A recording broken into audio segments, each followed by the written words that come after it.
let's go inside and check it out. Come on.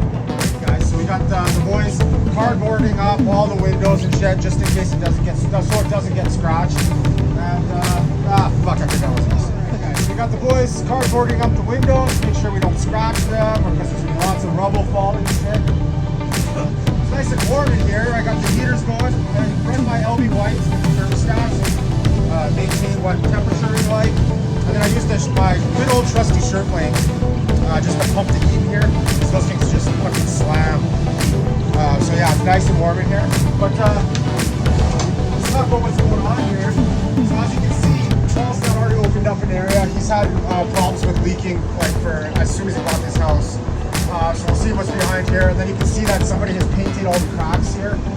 There's loads of cracks on a synthetic material. So we got a synthetic material over a porous surface. Water gets in behind it, can't get back out. Also, I noticed this. What the fuck is this, man? Fuck, that just goes to show you how sloppy these guys are. So, yeah, we're gonna open it up and let's see what's going on. Check it out. Right, so we're about to start demolition, a little bit of exploratory. But just check that out. That's how's that for some craftsmanship? Like, holy fuck, man. I know those guys are cheap, but they gotta rush. But that's just cheap crazy. Anyways, I'm just gonna start demoing. I'll do a little bit of exploratory. We'll demo out the area where Qualistat opened it up. See what the hell they saw. And then this moment right now is when you know if you're truly fucked, this whole back is fucked or not. This thing goes right through here. Then, oh man. Check it out.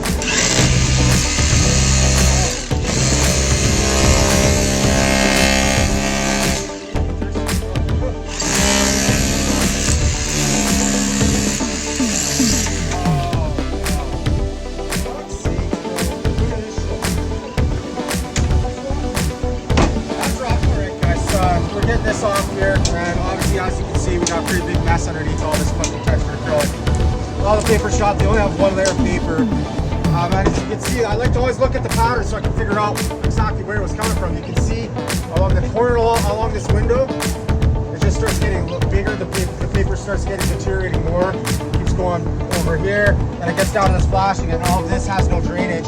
So what's happening is all that water is staying there, wicking back up on that porous surface. As you can see, it's super thin scratch coat. So it's all just staying in there. You can't breathe back out. And this reverse flashing wasn't caulked here, so all the water is just coming right into that reverse flashing, right onto all this paper, can't get back out.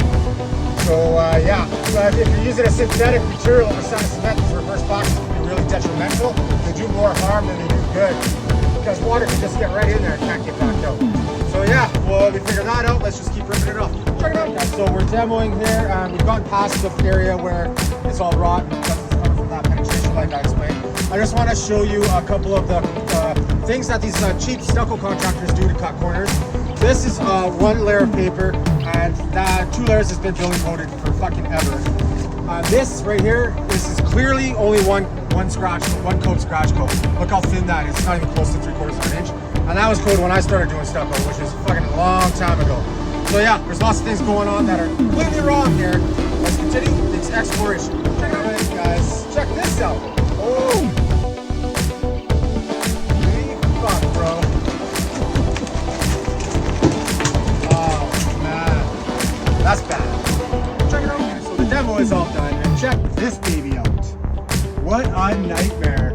So as you can see, water was getting in from those reverse flashings and just pouring right down the corners of the windows on all these windows. We're right off a stony trail here, and it's completely exposed to the elements. Crazy rainstorms have been hitting it. Over in the corners here, it's getting in behind the fascia somewhere. So we actually have a building envelope engineer coming to double check everything, see what they did wrong, and then we're gonna discuss some solutions. Obviously our system is going to work awesome for it, but first things first, we got to get a framer in here. So we're held up until the framer comes. There was no gap on the plaster stop here, so water just couldn't get out. It was just wicking up, so it'll get in somewhere and just wick up moisture because it can't get back out. Also, 30-minute, double 30-minute paper is just not good enough if you're going to put a synthetic finish over top of cement. Alberta Building Code needs to change this. We need at least a 3mm rain screen on this thing. All right, guys, we're back in Coventry here. Right off a stony trail on that horn. As you can see, the framing is all done. I found a pretty good framer who was able to come in pretty quick. I believe the company's called A-frames. But yeah, they did a really good job getting this all up and ready for us to get going here on this building envelope. So the next step is to mesh all the joints and hydroflex, and then obviously flashing and 3M details. I actually prefer this 3M 3015 to the modified asphalt EFIS tape. I just find that acrylic pressure sensitive, like this 3M, it sticks way better than having that prime and have that modified asphalt. I don't think it sticks that great. But this is 100% compatible with Hydroflex, so there's no issues there. So all we gotta do is we'll get this thing all pink. Check it out. All right, guys, so here's an example of why I like to use 3M 3015. Back in the day, we didn't have that stuff, so we used the modified asphalt. But as you can see, it doesn't stick to fuck all. Instead of calling it peel and stick, they should call it stick and peel. Check it out. All right, guys, we got the Hydroflex TO on. That's our last. We got the Hydroflex TO on now. This is the last something of the fence. Right, so we got the Hydroflex TO on. Now we're going to be installing the rest of the Stucco Famous building envelope system. So it's now we're going to be doing double paper. And then when we're doing little details like this, I always just like to get my dad I'll measure out how many are, and then I'll just get my dad to cut them nice and straight like that. And then I usually flip it around. Flip the paper around so it curls on the inside, and then I'll get a nice bead of silicone. Check it out. Alright, guys, so we got the first two layers of paper on. So this is the envelope that it'll drain down. Alright, guys, well, Brian gets fucking murdered by a piece of paper here. Let's get back to what I was saying. This is the first building envelope layer. It's 2 layers of paper, so any incidental moisture will drain down this and the backside of the board ply. The next step is to silicone all the sides of all the penetrations. Now, nobody in Alberta actually does this besides me, and I don't understand why it's not building code. It only makes sense to have, like, why wouldn't you seal the sides of where the paper are, right? But anyways, I learned this from the guys in California. Just use silicone, it's a lot easier than 3M or anything like that. Even back in the day, we used to use tuck tape, for fuck's sakes. Now no one's using anything. But yeah, now you can see why I like to put that paper on backwards, because it gets it nice and tight to the wall. So it's not popping up. Just like that, bro. And now, all the windows and everything are sealed. Not just fucking open to any kind of way. So we're putting these reverse flashings in here. And you're going to want to have them overhang about over a 1/4 inch on each side. But then when you put it on, put a bead of caulking along the back. As you can see, no edge dams. They're no good when you have a hybrid system. Put that in right there. Staple that in.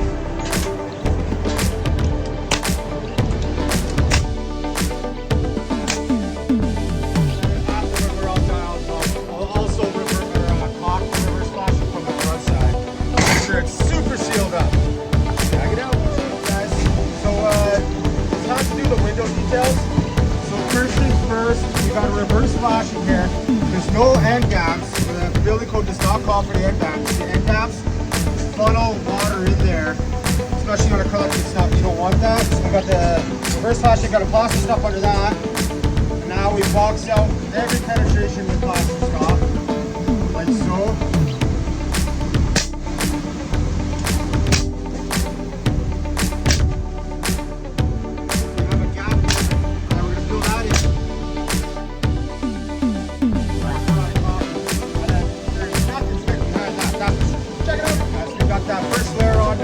Apply the board flag.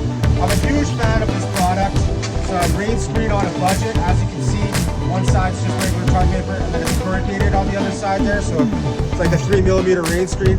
So any incidental moisture that gets behind this, it's going to run down this back side and then run out of all our details here. So we'll start putting this on and check it out. Alright guys, so when installing your core ply, this little sheet here has just paper, it's not corrugated, about that 4 inches, that's your overlap. And then this will actually, you can see it over here better, this will sit on top of the other section, that way you have a complete drainage plane. And then usually I'll shoot it down on the studs with a coil nailer, or my fucking coil nailer decided to explode this morning. But, so a staple gun should work. That way more just continue over, yeah. There, okay. And you always want to try to do this as neat as possible, just like anything. So then I'll just hit it on the studs, just to hang it, and then the wire will hold it. Once we got the wire on it, I'll be fastened down. Alright guys, so the building envelope portion is complete. Stucco famous building envelope.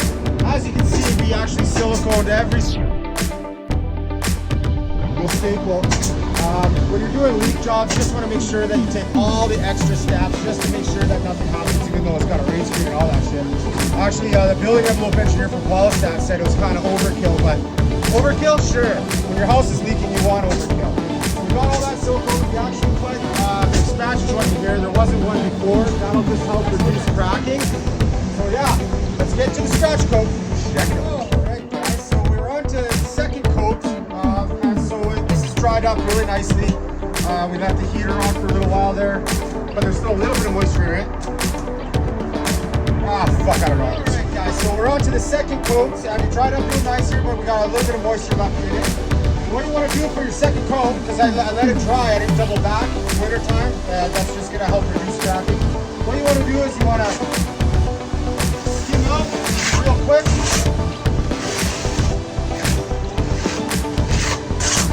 Put a thin skim coat on it, kill the suction. Stucco's all about suction, right, Jesse? Right. You fucking suction, kill you. Anyways, we gotta kill that suction. And then we'll go over it one more time, make sure it's nice and straight. And then you can use all your plaster stops as guides to make sure it's all perfectly straight. Easier for me to texture. Check it out. Alright guys, now that Jesse sucked it up real good, eh Jesse? Right. Shut up. Now we'll put the second coat on. Killed that suction. And now you can make it real nice and smooth.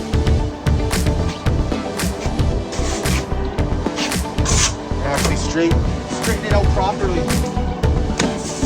Otherwise, if it dries on you right away, it's not even time to scratch it. Smooth it out like so.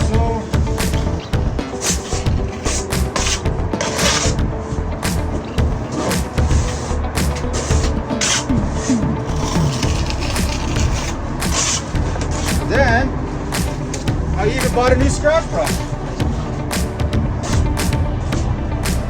Super fancy. Check it out.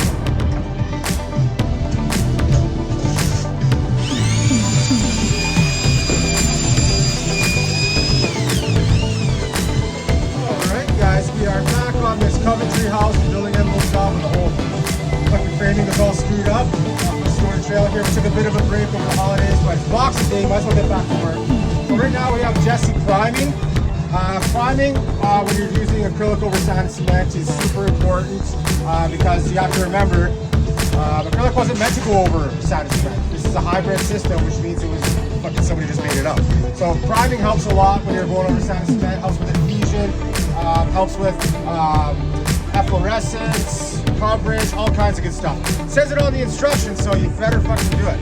Let's check it out. Alright guys, we're back on this Coventry job. I'll right off a story trailer, the building envelope. Took a bit of a break over the holidays, but it's Boxing Day, so it's time to get back to work and get this thing done. So we let it sit for probably been about 12 to 14 days, and it's super fucking solid, and there's very minimal cracking. When you double back over a dry first coat, it really reduces cracking instead of doubling back the same day. But right now we got Jesse priming it. Priming over sand and cement is super important because it helps with adhesion, coverage, all types of good stuff. And you got to remember, acrylic over sand and cement is a hybrid system. So what does that mean? That means that somebody just made it the fuck up. So any little thing helps. So let's get this all primed up and get ready to go. Let's check it out. Alright guys, so we're about to start the texture acrylic. Shut up there, Jesus Christ, I'm trying to do a video for Christ's sake. Yeah, so we're going to start the texture acrylics. I got the matched out at Edex. We'll be using Ultraflex medium. Just because it has a lot of elastomeric in the back here. It's right off the Stony Trail. As you can see, it just gets pounded by rain. So we want to make sure it's got good flex. I use the highest quality product we can. So yeah, we went with Ultraflex. And it's been a really good match. It's hard to tell because it's going to be textured, but this is super close, so we're going to be doing the whole back anyways. So yeah, I got to match this texture as well. It's a pretty wide one, so I'll use most of my trowel and, you know, just give her. I'll get it. Let's check it out. All right, guys, we got Sir Mix-a-Lot here mixing up the mud for us. And now, I always like to make sure that it's correct, the file and all that shit. I think it goes all right. So you can this one up.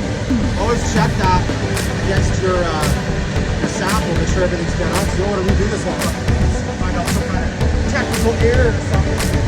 But it's last this with me, just double check. Yeah, she'll be fine. Here we go, first lap. It's time to start the finish coat. I got a brand new, one of those free shirts you get from suppliers. I think ADF should give you a free shirt with every fucking pill they sell you. Because the clothes are gonna go in the garbage. That's for sure. But anyways, texture acrylic, super easy. You just want to make your block coat same as you would with a Masco.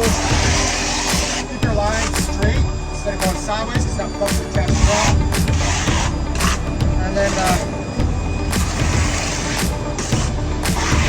we'll let that sit for a little bit and let it set up a bit. I'll come back and texture it. It'll look similar to the Masco, but super ugly and shitty. Check it out! It is texture time, my favorite part of any job. You know, it is texture acrylic, it sucks, but it's quite a bit different than a Masco, so I'm just checking the wall right now. It's pretty freaking set up. I got nice soft mud, so basically I'll just go for it, get into the groove, see what happens.